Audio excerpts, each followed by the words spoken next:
So, let's bring on that hero of heroes, that Sarian sanitizer, that space-age swashbuckler, the man you know and love, Roger Wilco!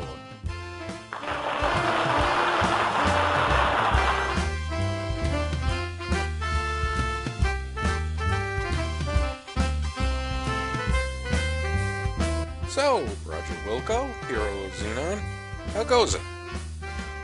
Well, I just flew in from Vega 9, and boy are my arms tired.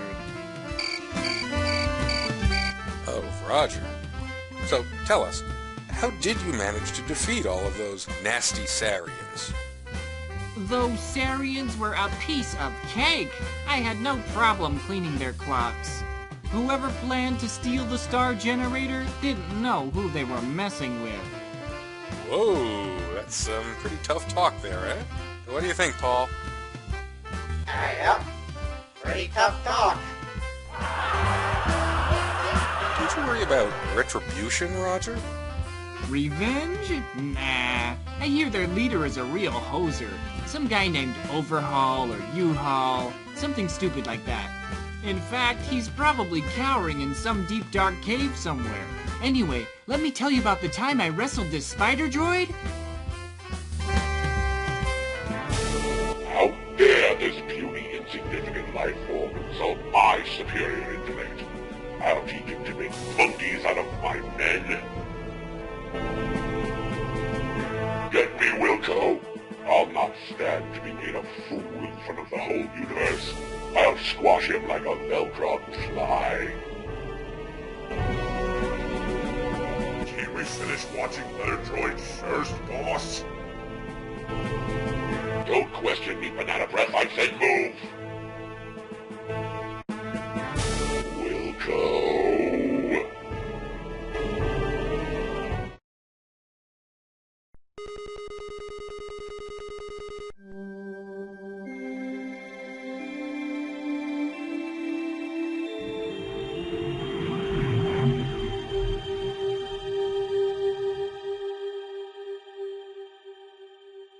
As you will recall in our last chapter, you had just foiled the Sarians' fiendish plot to rule the galaxy by using the star generator as their weapon of destruction.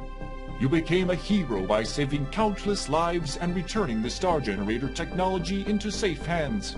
Life was beautiful.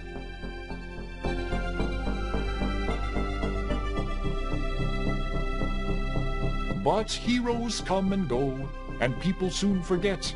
Your celebrated herodom slowly fades, leaving you, once again, a janitor. The promotion to head janitor was no consolation, especially since you are the only member of the janitorial staff, nor was the transfer to Orbital Station 4.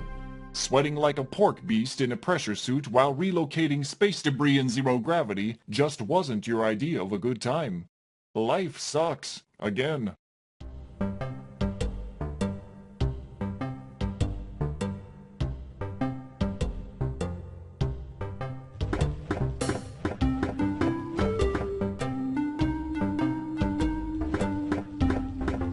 Orbital Station 4 is one of many orbiting Xenon, your home planet. It is a transfer point for travelers seeking transportation to the various planets in the Ernon system. As we begin this chapter of our story, we find you, Roger Wilco, ace janitor, doing what you do best.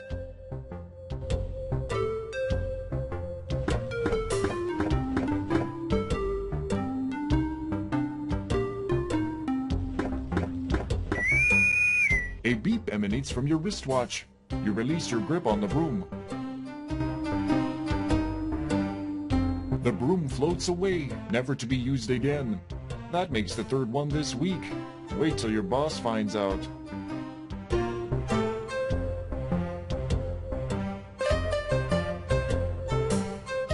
It's a normal wall, part of the structure that connects the roof to the floor.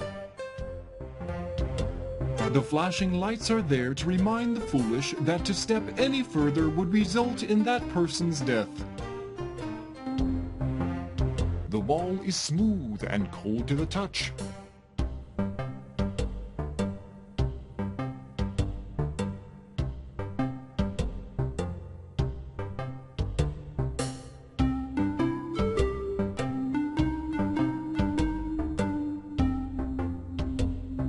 You spent 3 days replacing the light bulbs last month. Don't mess with them now.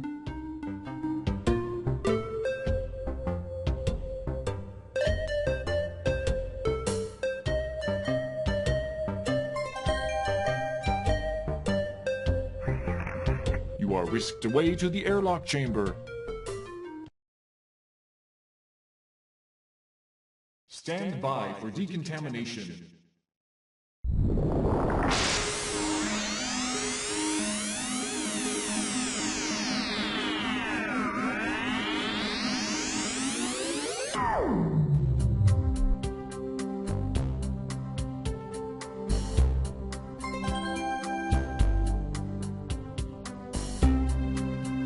Just walk on through the door.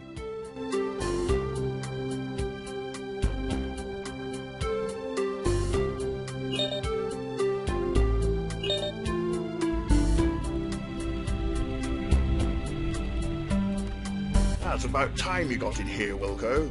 Head for the shuttle bay on the double. I'm warning you, you're on your last leg around here, bud. One more screw-up, and you're history. Bob, send Roger here directly to the shuttle bay and nowhere else until the job is completed. You hear that, Wilco? No napping in closets.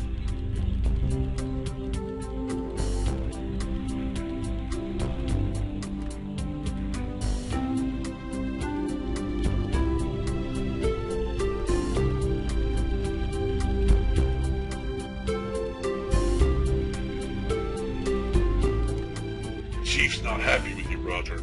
You better get over to the shuttle bay soon. By the way, you still owe me 20 bucketloids. You'd best cough it up soon.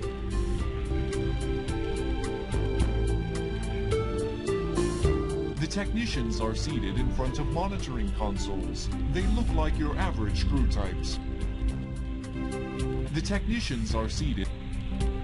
This is the pneumatically powered Artificial Labor Master, or PAL. It is used on all space vessels since studies revealed that the most common activity for ship crews to do, more than maintenance tasks, computer work, and organizational work combined, is pass gas. The tube is made of plastic with a suction transportation device inside it. The physical principles involved are not unlike those which transport a spit wad through a straw. The tube is...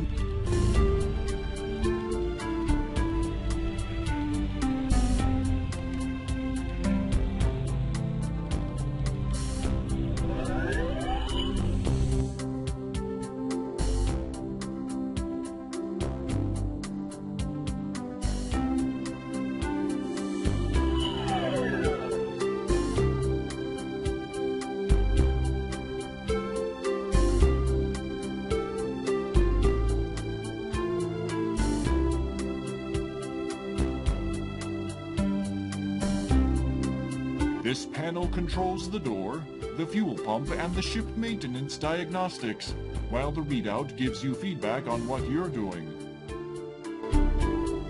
You press the big button marked Shuttle Bay Door.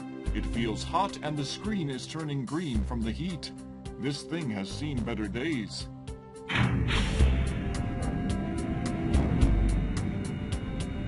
The ramp doesn't lift manually. Even if it did, you wouldn't want to do it.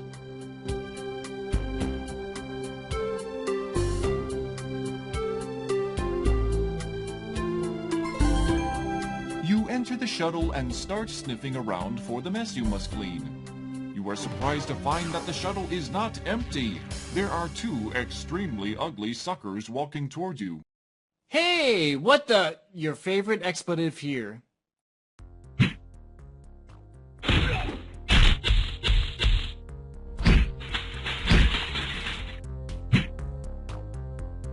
Your protest is cut short as two interstellar ruffians proceed to thump you unconscious. Everything fades. Time passes. More time passes. A strange dream turns into the realization that you are being shaken and talked to by a voice unfamiliar to you. A dull ache triggers a distant memory of a scuffle in which you were the focal point. Upon awakening from your forced rest, it becomes quite apparent that you aren't in Kansas, Xenon anymore. You find that you are being held upright and under physical restraint from both sides by, you guess, the galactic goons you met on the shuttle.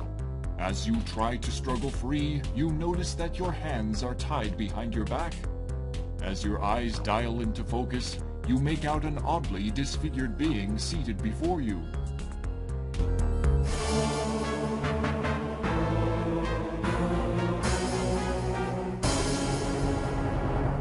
He is a sagging mass of flesh that appears to have been human at one time. Tubes and wires extend from his body, leading to machines which keep him alive. Well, did we have a nice nap? I thought we would have to resort to drastic measures to wake you. Oh well. Welcome to my humble fortress, Roger Wilco. The name's Vohaul. Sludge Vohaul. I was the genius behind the star generator when it was in its concept stages. It was to be my ultimate war weapon until some sissy-pants scientist decided it would be better used saving lives rather than destroying them. What a waste of technology. Excuse me if I sound bitter. Anyway, you ruined my Sarian operation. I was going to use the star generator to make Xenon pay for what they did to me. They were going to know my wrath in a big way. You somehow managed to change all that. Oh, I suppose I should have known better than to use those mental midget Sarians. That's not the point, however. You're responsible, and you shall pay. Besides, I have another plan, and you'll not be around to foil it. I have devised a plan so horrible, so frightening, so diabolical that no one will be able to stop me. Observe my latest creation. I intend to infest your planet with thousands of these genetically engineered door-to-door life insurance salesmen. I will at last reap sweet revenge from a scientific community that mocked me. My plan was to kill you, but I've had a change of heart.